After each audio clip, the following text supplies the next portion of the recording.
2025 yilgi Toyota Land Cruiser avtomobil dunyosiga yana o'zining kuchi, ishonchliligi va zamonaviy texnologiyalari bilan qaytdi. Bu yangi model klassik Land Cruiser merosini saqlab qolgan holda yanada ilg'or dizayn, qulaylik va yo'l tashqarisidagi imkoniyatlarni taqdim etadi. Yangi Land Cruiser 2.4 litrli turbogibrid dvigatel bilan jihozlangan bo'lib, u 326 ot kuchi ishlab chiqaradi va 465 lb momentga ega. Ushbu kuchli tizim benzin samaradorligini yaxshilab, quvvatni muvozanatli taqsimlaydi. Shuningdek, u Toyota'ning e-Forte Mach gibrid tizimiga asoslangan bo'lib, bu texnologiya quvvatni yanada silliq va barqaror taqdim etadi. 2025 Land Cruiser yangi Tingaf platformasida qurilgan bo'lib, u ko'proq mustahkamlik va yengillashtirilgan og'irlikni ta'minlaydi. Bu esa yo'l tashqarisidagi harakatni ancha silliq qiladi. Oldingi versiyalarga nisbatan bu model zamonaviy, ammo soddaligi bilan haydovchilarni o'ziga jalb qiladi. Ichki dizaynda esa Toyota funksionallik va hashamni uyg'unlashtirgan.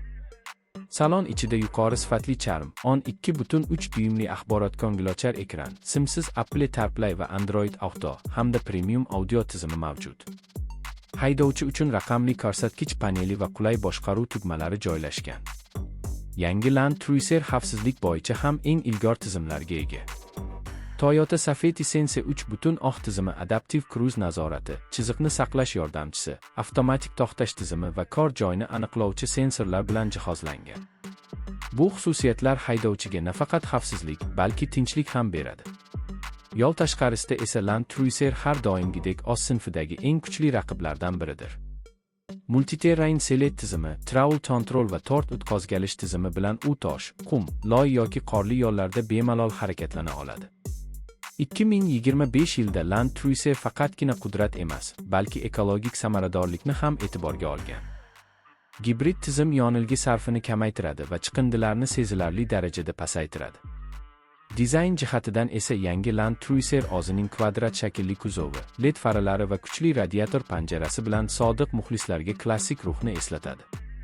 Shu bilan birga, bu model zamonaviy va agressiv ko'rinishga ega bo'lib, shahar muhitida ham, tabiiy manzaralarda ham o'ziga xos ko'rinadi. Umuman olganda, 2025 yilgi Toyota Land Cruiser kuch, hashamat va texnologiyani birlashtirgan ideal off-road avtomobil sifatida tan olinishga loyiq.